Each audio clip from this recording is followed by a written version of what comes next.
Sir, आज विभिन्न राज्यों से आए पदाधिकारियों की एक एडमिनिस्ट्रेटिव मीटिंग हुई है। क्या इसके माध्यम से आप देश में, प्रदेश में संदेश देना देखिए, चाह रहे हैं? बेसिक तो मीटिंग यही है कि मिशन 2023-24 अभी जो चुनाव आने वाले हैं, एक तो छत्तीसगढ़ के अंदर और राजस्थान के अंदर, मध्य प्रदेश में, तेलंगाना में, मेजर राज्यों में चुनाव आने वाले हैं और फिर लोकसभा के चुनाव है 2024 के, और उसके बाद फिर 24 में और भी राज्यों में, जैसे महाराष्ट्र में भी चुनाव है। तो चुनाव को लेकर मेजर फोकस था आज कि हम चुनाव लड़के असेंबली और पार्लियामेंट में जीत के कैसे जा सकते हैं, उसके लिए एपीआई को क्या करना है। हमारा नीति तो बेस्ट है, आप जानते हैं, कॉस्मो ह्यूमैनिज्म का, जो ज्ञान, विज्ञान और मानवता के आधार पर है। इसके ये जो थियोरेटिकल पार्ट है हमारे नीतियों का, उसको भी हम देश की जनता को कैसे समझाएं और चुनाव लड़के जाने के लिए क्या क्या तैयारियों की जरूरत है, उन पर सारा मंथन आज हमने किया और सारे लोग इसमें क्लियर है पार्टी के, और पार्टी बड़े पैमाने पर अब इसकी तैयारी में लग गई है और हम इसमें जीतने का पूरा प्रयास करेंगे और मुझे पूरा भरोसा है कि हम 23-24 में जीतेंगे। सर, कितनी सीटों पे चुनाव लड़ेंगे आप? जैसे 10 या 9 राज्य में चुनाव होने वाले हैं। देखिए, ये चुनाव तो कौन-कौन से 2023 में 4-5 मेजर राज्य हैं। हम कोशिश करेंगे कि वहाँ 70% से ज्यादा सीटों पर चुनाव लड़े, वो स्टेट्स के। लोकसभा की क्या तैयारी है सर? लोकसभा में 150 से प्लस सीटों के ऊपर तो डेफिनेटली हम कॉन्टेस्ट करेंगे। कितने राज्यों से सर आप चुन के भेजना 18 चाहेंगे? राज्यों में तो हमारा पार्टी का एग्जिस्टेंस ही है और भी कुछ राज्य ऐड हो सकते हैं। प्रयास रहेगा कि 18-20 राज्यों से तो हमारे कैंडिडेट्स रहे, लेकिन 8-10 राज्यों में जहां हमारा पार्टी का अच्छा प्रेजेंस है, वहां फोकस करके कुछ सीटें जीतने पर ज्यादा हमारा प्रयास रहेगा। और 24 में मैं भी कॉन्टेस्ट करने वाला हूं, तो पार्लियामेंट जाने के लिए मैं और हमारे पार्टी के सीनियर ऑफिस बेयरर्स है, वो भी कॉन्टेस्ट करेंगे। तो कुछ सीटों पर जीतने का प्रयास रहेगा कुछ राज्यों से। एपीआई की ओर से 2023-24 में देश के लोगों के लिए अनुपम क्या होगा, क्या विशेष कृति होगी? देखिए, सबसे पहली बात तो एक नीति में डिक्लेयर करने जा रहा हूं, जो नीति देश के जो 7 से 10 करोड़ गरीब परिवार है या गरीब जैसे परिवार है, उनको 10 सालों में बिल्कुल मध्यम अमीर बनाएगी। यानी उसके लिए उनको केवल अनाज ले लो या मनरेगा कर लो, इस तरह नहीं रहेगा। वो एक नीति सबसे अनुपम रहने वाली है। दूसरा जो है, हमारी जो एजुकेशनल पॉलिसी है, उसको पूरी तरह साइंस, टेक्नोलॉजी एंड नॉलेज के बेस पर लाएंगे। इंडिया को केवल हम 3rd नंबर पे आना सफिशिएंट नहीं है, क्योंकि हमारी देखिए अभी जो डॉलर टर्म्स में इकोनॉमी है वो 3.18% है।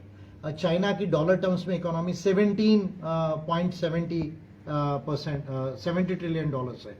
यानी हमारा 3.18 है, उनका 17.70 ट्रिलियन डॉलर्स है। अमेरिका की लगभग 24.5 ट्रिलियन डॉलर्स है। तो हम ये कहें कि हम तीसरे नंबर पर आएंगे, ये नहीं होगा। हमको चाइना से आगे यदि जाना है तो 10-15 सालों के अंदर में अगर वो जाना है, तो हमारा साइंस एंड टेक्नोलॉजी पर सबसे ज्यादा जो है वो जोर होना चाहिए। Human skills and human talent को डेवलप करने पे सबसे ज्यादा जोर होना चाहिए। एग्रीकल्चर में एग्रीगेट डिमांड और ओवरऑल एग्रीगेट डिमांड हर सेक्टर में बढ़ाकर उस तरह का स्किल टैलेंटेड एम्प्लॉयमेंट जो है वो क्रिएट करके एक्सपोर्ट ओरिएंटेड इकोनॉमी भी बनना हमारे लिए जरूरी है। केवल डोमेस्टिक इकोनॉमी से होने वाला नहीं है। वो सारी पॉलिसीज हमारे लिए यूनिक रहेगी, जिससे इंडिया का केवल जीडीपी नहीं बढ़ेगा, हर परिवार और हर व्यक्ति सुख समृद्ध होगा और मध्यम अमीर होगा।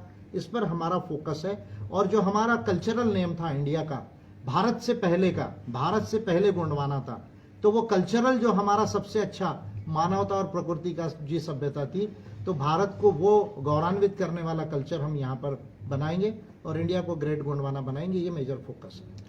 सर, अभी जो चुनाव आने वाले हैं उसके लिए क्या तैयारियां हैं? किस किस राज्य में आप जाएंगे और क्या क्या जो जिम्मेदारी आपके पदाधिकारियों को आप देने वाले हैं? सभी अभी देखिए तो मेजर राजस्थान है, मध्य प्रदेश है, छत्तीसगढ़ है, तेलंगाना, 4 राज्य 2023 में सबसे इंपॉर्टेंट है जहां चुनाव होने वाले हैं। तो चारों राज्यों में मेरी रैली, सभाएं, सम्मेलन होंगे। उसके अलावा कुछ न्यू स्टेट्स अच्छा ज्वाइन हो रहे हैं। वो स्टेट्स जैसे बिहार है, बड़ा प्रोस्पेक्टिव स्टेट्स है, तो वो आ रहे हैं। कर्नाटका में कुछ इलेक्शन है पर हम वहाँ इतना इंपॉर्टेंट नहीं, पर उसमें भी हम लोग पार्टिसिपेट करेंगे। हर जगह, महाराष्ट्र में भी थोड़ा ज्यादा, क्योंकि महाराष्ट्र में भी इलेक्शन 24 में है, अक्टूबर में है। पर अभी तो 23 के हिसाब से राजस्थान, मध्य प्रदेश, छत्तीसगढ़, ये जो राज्य है, तेलंगाना, इस पर हमारा ज्यादा फोकस रहेगा। ज्यादातर ये देखने मिलता है सर कि जितने भी राजनीतिक दल भारत में आए अभी तक, उनके द्वारा लोगों के बीच अलग अलग वेरिएशन में अपने स्लोगन के माध्यम से हो, जैसे भी हो, लेकिन हमने देखा है कि उससे विशेष जो 60% लोग हैं देश के, उनको विशेषतः कोई विशेष फायदा नहीं मिला, वो ज़्यादा मतलब आगे नहीं जा पाया। ऐसी स्थिति में लोगों का विश्वास राजनीतिक दलों से धीरे धीरे कम होते जा रहा है। एपीआई इनमें सबसे अलग बता रहे हैं। आप कैसे विश्वास जीत पाएगी लोगों का? मेरा स्लोगन अभी है, तुम मुझे वोट दो, मैं तुम्हें मध्यम अमीर बनाऊंगा। मेरा अभी ये स्लोगन है 2024 के लिए, तुम मुझे वोट दो, मैं तुम्हें मध्यम अमीर बनाऊंगा। मैं गरीबी को समाप्त करने की बात नहीं कर रहा हूँ। देश में एक भी परिवार गरीब रहने का कोई कारण ही नहीं है, सब मध्यम अमीर होना चाहिए। कुछ लोग अमीर रहेंगे, कुछ मध्यम अमीर रहेंगे। वो नीति एपीआई की हमने बना ली है, जिसको मैं डिक्लेयर करने जा रहा हूँ। दिसंबर जनवरी में नए आंकड़ों के साथ मैं उसको चुनाव के 3 महीने पहले डिक्लेयर करूंगा, बाकी नीतियों के साथ। देखिए, देश की पॉलिटिकल पार्टियों का क्या समस्या है ये मैं बताता हूँ कि पॉलिटिकल पार्टीज जो है वो धर्म की बात कर रही है, जाति की बात कर रही है, संस्कृति की बात कर रही है, राज्य और भाषाओं की बात कर रही है। इंडिया इससे डेवलप नहीं होगा। इंडिया डेवलप होगा ज्ञान से, इंडिया डेवलप होगा विज्ञान से, और मानवता की सोच होनी चाहिए। जब ये होगा तो इंडिया डेवलप होगा। अब हमारे पॉलिटिकल पार्टी के जो लीडर्स हैं वो पढ़ते लिखते कम है, पदयात्रा ज्यादा करते हैं। तो पदयात्रा करने से फिजिकल फिटनेस आ सकता है, लेकिन मेंटल फिटनेस नहीं आता है। तो पढ़ लिख कर ये समाधान लाने की नीति हमारे पास में है, और सारे लोगों को सुख समृद्ध हम कैसे कर सकते, सुजान कैसे कर सकते, ये एपीआई की नीति क्लियर है। मोदी जी के अमृतकाल के बजट पर कुछ विशेष आपका कमेंट? नहीं, मुझे तो इसमें कुछ अमृतकाल नहीं नजर आता है, थोड़ा विष भी नजर आता है, क्योंकि देश में इतनी बेरोजगारी है। 8% से ज्यादा लोग जो है हमारे यहाँ अनएम्प्लॉयमेंट रेट पर है। फिर 81 करोड़ लोगों को अगर अनाज देना पड़ रहा है तो इसका अर्थ स्पष्ट है कि 81 करोड़ लोगों को इसकी जरूरत है। यानी हमारा परचेसिंग पावर पैरिटी, हमारी पर कैपिटा इनकम कम है, इसलिए तो हमको अनाज देना पड़ रहा है। तो मोदी जी का अभी जो है 9वां साल हो रहा है, उसके बाद भी अनाज देना पड़ रहा है, और कह रहे हैं कि मैं 25 साल में ऐसा करके दिखाऊंगा। तो मैं समझता हूं कि ये अनरियलिस्टिक थिंकिंग है। इसको अमृतकाल नहीं, मैं विषकाल कहूंगा। ये विषकाल का बजट है। बेरोजगारी रखना, पिछड़ापन रखना, गरीबी रखना, लोगों को डिपेंडेंट रखना, ये जो है अमृतकाल नहीं हो सकता, ये विषकाल। कांग्रेस परिवार ने राहुल गांधी को भारत जोड़ो के माध्यम से लॉन्च करने के लिए पूरे देश भर में लगभग 1600-1700 किलोमीटर की यात्रा करवाई। जम्मू कश्मीर में अभी खत्म हुई है यात्रा, सबको पता है। लेकिन क्या, जैसा बताया जाता है कि राहुल गांधी पहले अपरिपक्व थे, अब परिपक्व हो गए। आपको क्या समझ में आता है, क्या उनमें अभी मैच्योरिटी ऐसी डेवलप हो पाई है जिससे वो देश की कमान संभाल सके, जिस तरह से उन्हें प्रोजेक्शन किया जा रहा है? मुझे नजर है कि उनको ठंड कम लग रही है आजकल चलने की वजह से, लेकिन बौद्धिक लेवल पे कोई बहुत बड़ा डेवलपमेंट हुआ ऐसा तो मुझे नजर नहीं आ रहा है। और वो भी कह रहे हैं कि फिजिकली फिट हो गया, वो शुगर कम होता है, बॉडी फिट होती है। तो एक आधा गोल्ड मेडल जीतने के लिए जाना चाहिए उनको ओलंपिक्स में, लेकिन देश को दिशा दिखाने की नीति की कैपेसिटी राहुल गांधी जी में नहीं है, ऐसा मुझे अभी नजर नहीं आता। और अगर आप मुझे पूछेंगे तो मैं 135 दिन में 100 दिन जो है पढ़ाई करना पसंद करूंगा, रिसर्च करना पसंद करूंगा, ताकि देश को जो है रास्ता दिखा सकूं। 35 दिन लोगों के बीच में जाऊं। लेकिन डेमोक्रेसी में लोगों के बीच भी जाना पड़ता है, लोगों के बीच जाकर बने रहना पड़ता है, तभी जाके लोग अगर 100 दिन की पढ़ाई में 35 दिन अगर जाया जाए तो ज्यादा रिजल्ट आएगा। दिमाग खाली लेकर जाने से कुछ भी रिजल्ट नहीं आएगा। ठीक है, बहुत बहुत धन्यवाद सर, आपने हमें समय दिया। Yeah, please. Different between our policy and policy. Yeah. Thank you, sir. I'd like to ask some fundamental question as far Yeah, as the yeah, most election welcome, most welcome. Yeah. of 2024 in the door, actually. Yeah. And what will your appeal to the people of India to solve the problems as prevalent in India? The appeal, I would say that Indians should understand one thing. The people of India, this great country, the great Gondwana, we are great Gondwana. We are a civilization of 50,000 years, starting from the great civilization of the Homo sapiens and the tribals of India. We should understand this, that if we want to develop India, it can be developed not by religion or caste or culture or creed or dogmas or doctrines. It will be developed only by science, knowledge and humanity. That is my central, message to the people of India. They should understand this. And when I speak about science, knowledge and various, aspects of humanity, that should translate into rule of law and the various policies. That is my central message. There are so many political parties in Indian state. So what is the particular uniqueness about Democratic Party of India, who is plus them in a uniqueness in India, and why do the people will choose API? API is a totally unique party because API is the party which is most knowledgeable. It is having a very clear-cut policy to develop each and every single family and individual of the country, and make India a developed nation, not only a middle-income economy but a developed country at par with China and America. By 2035-40 we can do this. If we are in a position to form the government in 2024, within 15 years we can do this. We can come up to China and America within 15 years. Yes, sir. As you know that in various indices as well as from the various agencies like Oxfam India and as well as some other agencies, the income inequalities which is produced in our country, and what is the main reason of that, and how can we solve them? The main reason for this is caste crony capitalism.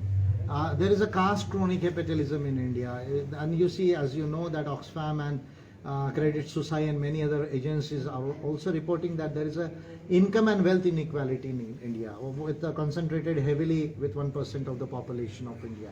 And you know that how you see the entrepreneurs, the major scissors of businesses, they have, you see, generated wealth within the past 2 or 3 years. You see, we require a model which can not only generate wealth in India but have an inclusive, you see, development. We should think about, first we should think about two things. First, we should become a $20 trillion economy within 15 years. That should be our model. How it is possible? By using the market economy and the developmental state. This is possible. I will just simplify it. You will have to develop the human talents and usage skills for this. And then you should be a very competitive, expert-oriented economy. For that, you see, unless you develop such an infrastructure and such a human skill and talent in India, there would be no foreign investment in the country at par that we want. That is the first thing that we should have. Then, along with this growth, we should have two things. Not only the incomes of the people should raise, but the wealth creation should be there for every family. I am speaking about every family. And then every individual. So now at least 7 to 10 crore families in India, they don't have sufficient wealth. They are just poor or multidimensional poor or just like poor. They should think about, you see, making them middle rich in India. And this requires cutting edge policies of economics and finance. This cannot be possible by simply giving them subsidies or Manrega or some things. Of course, some things would be required for some years, couple of years, but we would be requiring cutting edge policies of economic and finance for this. So far, although parliamentary election in 2024 is concerned, how much preparations do you have to make this election? And one of the objective to enter into the parliament for lawmaking and policy making on the basis of scientific research and scientific thinking. That's what this meeting was for. All these things, people from all over the country, our office bearers, they are especially for this thing here. And we will see to it that we will enter parliament in 2024. Before that, you see, there are major elections in Rajasthan, Chhattisgarh, Madhya Pradesh, Telangana, these major states. We will also ensure that some of the seats we are in a position to win. And we will see to it that at the policy level narrative, we give a very, very tough challenge to the BJP and Congress and all other alliances who are just, you see, befooling the people of India.